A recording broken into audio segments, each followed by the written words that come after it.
Hey y'all! Hey, I'm Missy and she is, Olivia. and we are And murder. then Miss Olivia and Missy Unfiltered. And today we're talking about the Zodiac Killer.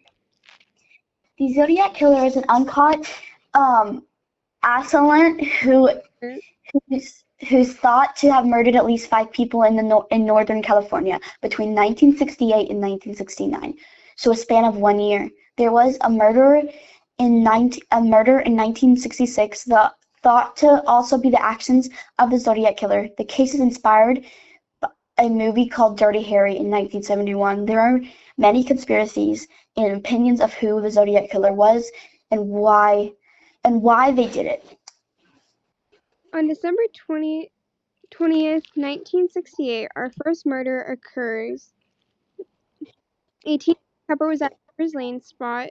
The girl was named Betty Lou Jensen. She was 16 years old. The boy was named David Arthur Farday. He was 17. They had been on a first date when a man showed up. The man pulled out a gun and shot once in the back of the head, or once in the head, shot Betty 5 times in the back, leaving investigators to think he was trying to run. A guy on his bike spotted the couple outside of David's car. The guy reported it to the police, and the investigation started. Our second murderer was two friends. The boy was Michael Renal Magu. He was 19 and the girl was 22, named Darlene Farron. This murder occurred on July 4th, 1969. They were outside of Farron's car in a secluded area just outside of Blue Rock Springs. They were sitting in the car when another car pulled up and left, then came back later, parking behind Farron's car. They approached the passenger side and fired 5 rounds into the car. Later, police got a call from a phone booth claiming ownership for the first murder, and that there was another one they had done before. Michael survived and helped investigators piece together what happened that night. Farron was unfortunately killed, and a child lost their mother, and a spouse lost their wife that night. The third murder was a former couple. Was Cecilia The girl was Cecilia Shepard. She was 22, and the boy was Brian Hartnell. He was 20. On September 27th, 1969, Brian invited Cecilia to a picnic by Lake Beressa. The couple was approached by a man in an executor-like mask, armed with a homemade knife. He stabbed Brian 8 times, and Cecilia was stabbed 10 to 20 times. Shepard was able to describe their attacker before succumbing to injury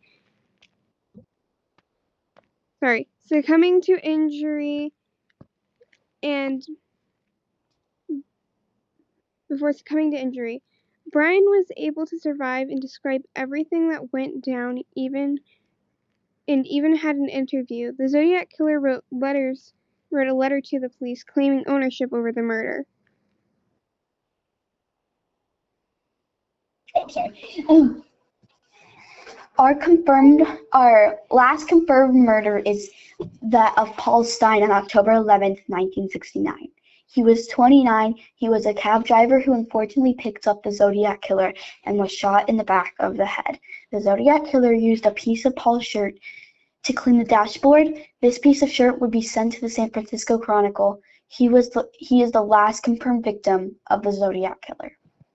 The unconfirmed victims are 18-year-old Sherry Banks. She was stabbed to death on October 1966, 2 years before the Zodiac's first.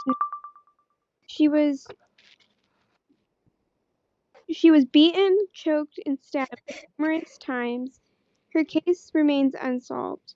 The Zodiac Killer may have been responsible for the March 22nd, 1970 nighttime kidnapping of Kathleen Jones and her infant daughter. Jones claimed that her mother She was on her way to her mother's when she was stopped by another car. When she got out, the driver said they would take her to a garage to fix her car. Then Jones got out of the car. Got into the other car. They started driving for 2 hours. And despite Jones's pleads, the car did not stop until they got to a gas station. When they got there, Jones took her infant daughter and ran. She drove in, she drove off in the driver's car and did not turn back. Okay, guys, that was the Zodiac Killer and all of his victims. Now we're going to go in, because this is an unsolved mystery. He has not been caught. He's not confirmed. We're going to go into Reddit, and we are going to tell theories of who he was or what else he would have done or something. And also, by the way, sorry I haven't posted in like a really long time. Yeah, we've been kind of busy lately. So sorry about that. We apologize. Yep.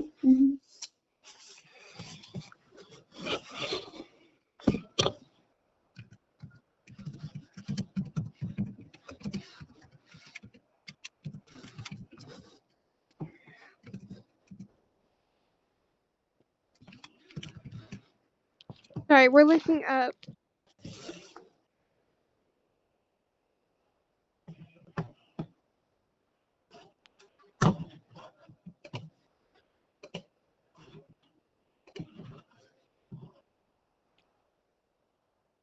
Okay, I found one. What is this sub's conclusion on the Zodiac Killer's identity? So they're asking people who they think it might be. Okay.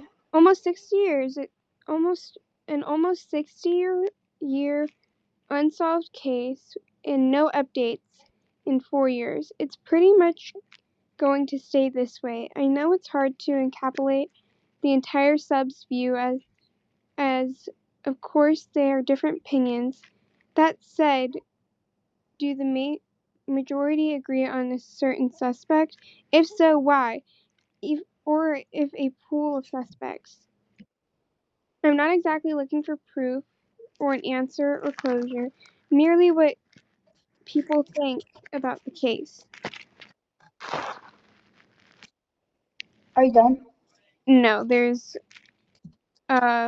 this one says I don't think there's anything close to hard evidence on who it could be, but many private investigators think that the they cannot that it can not all be the Zodiac.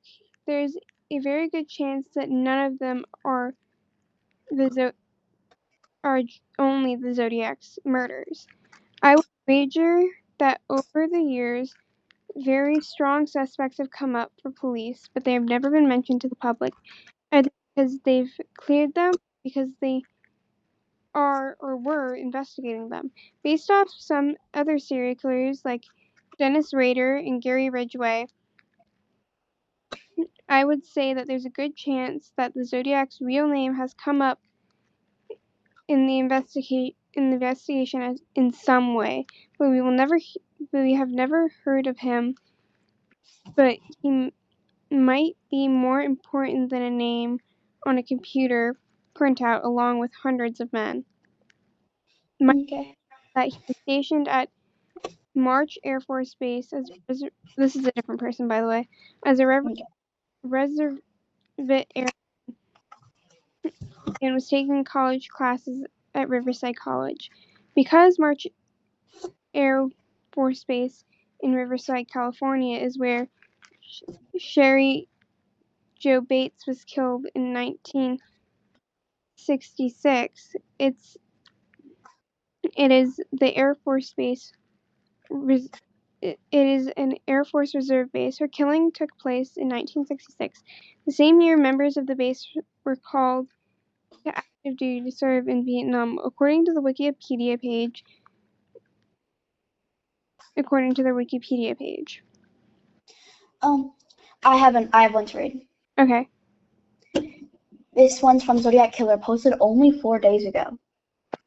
Here's my theory about how to identify a Zodiac Killer. I'm a former military policeman, and I served in the Marine Corps, Army, and National Guard for 10 years overall, and I'm disabled OEF veteran. I also have a bachelor's of science in criminal justice with a minor in psychology. In college, I was also a member of the Alpha Phi Sigma National Criminal Justice Honor Society. The reason I'm giving my credentials is because I'd like to share my insight on Sherry Jo Bates' murder. I believe she was killed by a man that had links to the March Air Force Reserve Base in Riverside, California, after she was killed in 1966. Well, whether you think the Zodiac Killer did it or not, his killings resumed in 1968. If you look at the history of March Air Force Reserve Base during the Vietnam War, personnel from the base we were sent overseas in 1967. I believe the killer might have been taking classes at this college while being a member of the Air Force Reserve in 1966. If you went to Riverside College and they still had records of students that were there on GL Bill in 1966 attending the school, I believe that you could narrow the suspect near the suspect list, especially with the hair sample to go by. How did I come to this conclusion, you ask? I believe it happened to me when I was in college. My National Guard unit went overseas my senior year in college. The Operation Enduring Freedom, I believe that he resumed killing when he was returned from Vietnam in 1968. A possible motive would be maybe he got divorced while overseas, and that's why he started stalking couples. I also have a theory that when he came back from the Vietnam, that he either went active army on Presidio in San Francisco, where his killings resumed, or he worked on the base in some capacity. I believe he was in military because most of his killings took place on weekends and holidays. A family man wouldn't have that much time on the weekends, so I believe he was single. Most killers would kill within their own race, so I say that he was white. The Paul Stine killing really got my attention and led to the Presidio connection. I read about the Presidio mutiny that started October 11th, 1968, exactly 1 year prior to Stine killing. Stine was killed a year to the day of October 1969. On the anniversary of the start of Presidio mutiny, I believed I believe after he killed Stein, he walked back to Presidio just a short distance away. Guess what kind of school they had the, at Presidio? A language school.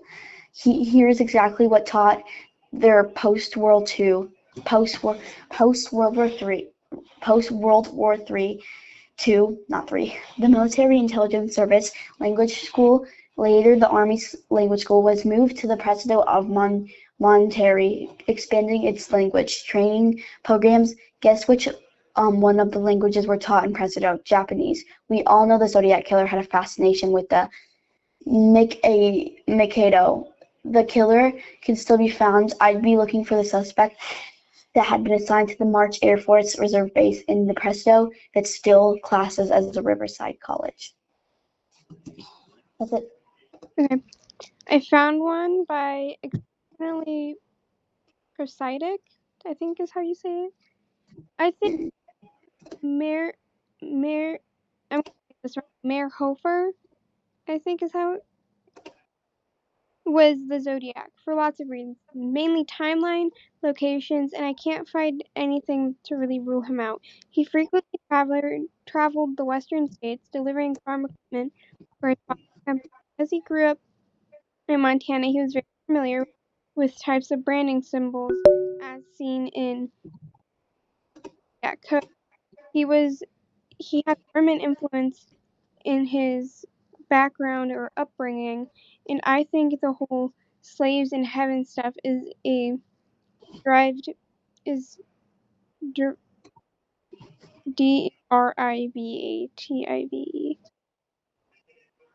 Anyway, I think it says derived. Mm. Derivative. derivative of Mormon imagery and the celestial kingdom stuff they believe in. He had elaborate patterns of victims, a similar ego, and likely to contact his victims and authorities. Employed by a local town newspaper after he graduated school from 1967 to 1969. In November to December 1969, after he enlisted, he sold his Jeep and went to California, and then on to Cherry Point, NC. Is that it? I think it says New York City. Before the Viet War, then returning to California, and then back to Montana. He also had a relative that lived near Redwood City, about 35 miles from the Presidio neighborhood, where the last confirmed victim was murdered in 1969. By the fall of 1975, Mary suicided his in Gallatin County Jail. After his arrest for the murder of Nancy Smulgane and Susie Jagger, he was admitted. His first admitted murder was in 1967. It's interesting to me while that under surveillance for murder/abduction by local officers and state law enforcement and the FBI, Moore-Hoover once slipped out and drove all the way from Montana to Salt Lake City and stayed at a motel overnight. Then, all to make a taunting phone call and come back the next day, and didn't get caught. At least then. I think it's what may have triggered his arrest shortly after the stunt. And David Mayor Hoover greatly resembled the composite sketch of the Presidio Heights taxi murder suspect if he were to wear a pair of glasses. Is that it? Yeah. Another person said Arthur Leigh Allen. Oh, that's what I'm about to read about. The Zodiac Killer, this was also posted only 4 days ago. How can Arthur Lee Allen, or Leigh, I don't know which one, be a suspect if his appearance didn't match a sketch or witness accounts? I mean, given all the clues about him, I can't see why he would be a suspect. But I also think the nail in the coffin is if his appearance matched, but it doesn't. Why is this the case? This is based on the comments. People answered it, so I'm going to read some of the comments. Brown Boy Brock commented 4 days ago. Sketches aren't always reliable. Our memory always tends to betray us. Look at the Night Stalker sketch versus When Caught. It was dark out when the kids saw the Zodiac through the window across the street, and the police who saw the Zodiac walking but can't get his story right. Also, every survivor says he was about 5'10" and a heavy set. Those details match ALA, which is Alan Lee Arthur Lee Allen, and his creepy coincidence makes him a good suspect in people's eyes. Another comment from Fresh Hedgehog 1895 4 days ago. It was dark out, but there were street lamps all over the streets, and there's a street lamp at Washington and Cherry Streets, which the Zodiac admitted the schedule looked like him, but quickly tried to disdain himself from the sketch by saying it only looked like him when I do my thing. To me, this sounds like a poor attempt at damage control. If the sketch looked nothing like him, it would have been the best interest to keep his mouth shut. And by the way, guys, the comments in some of these Reddit stories are not confirmed real, so don't use this as real information.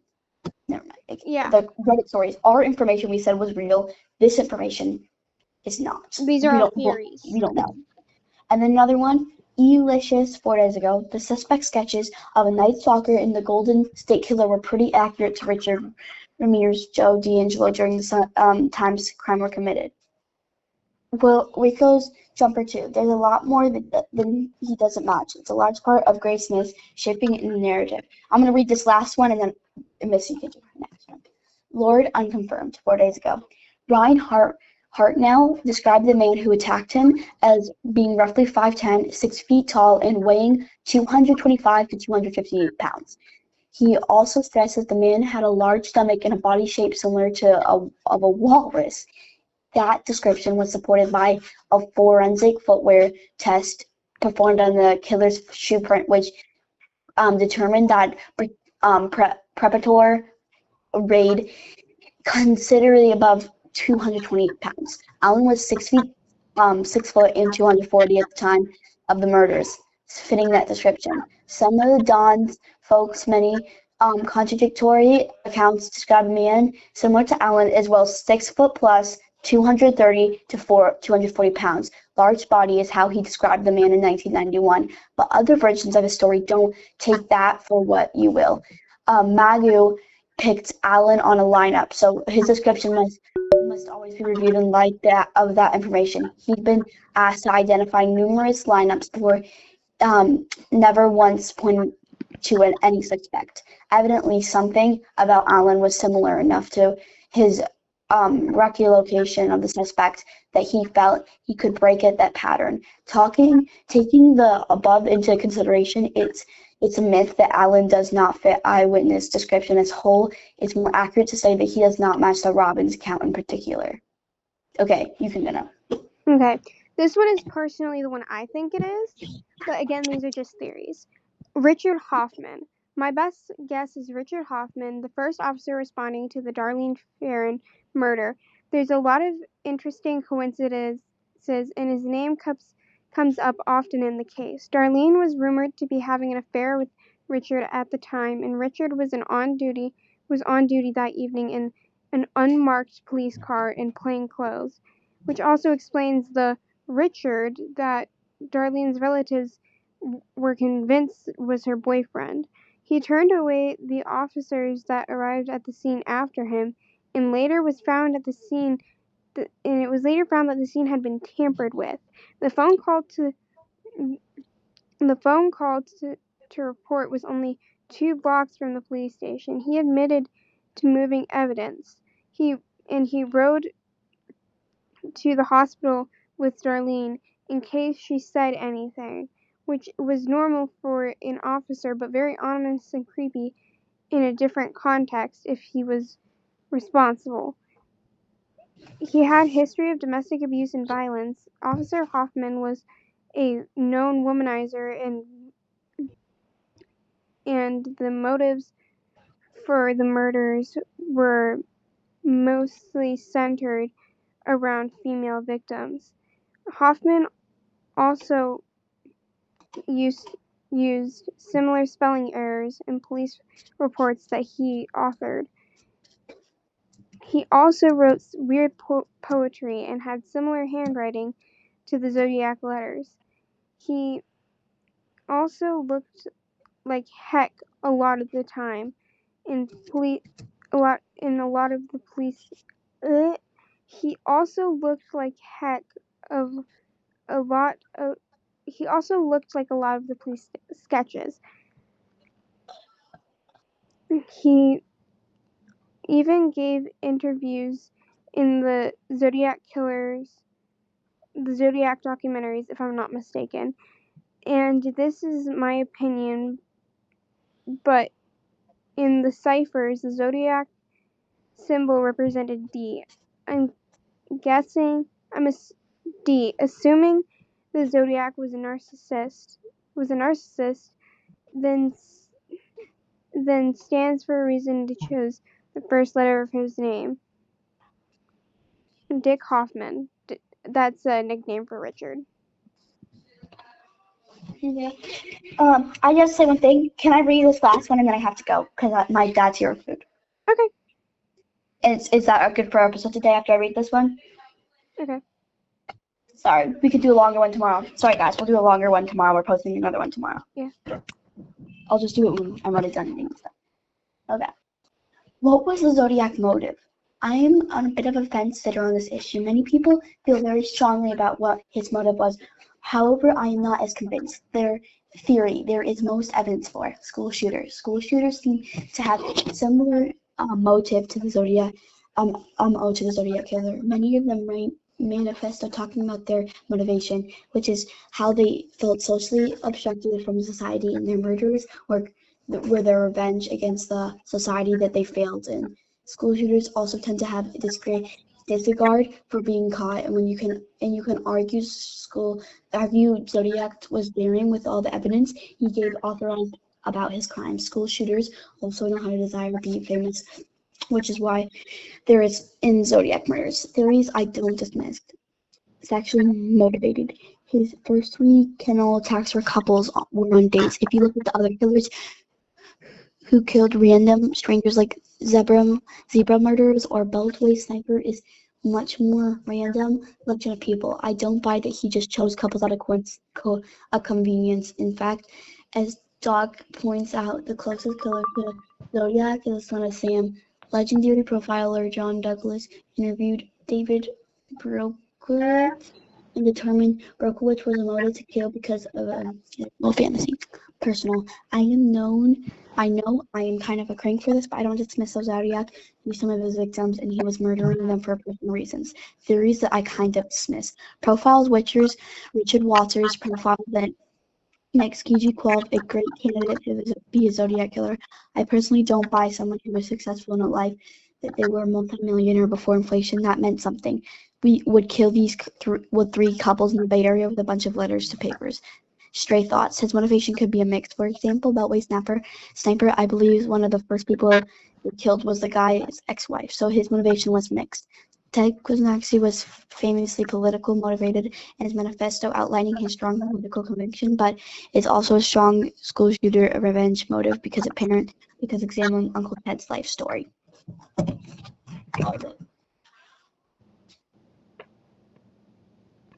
We'll post another episode tomorrow, but guys, that was our episode. Bye.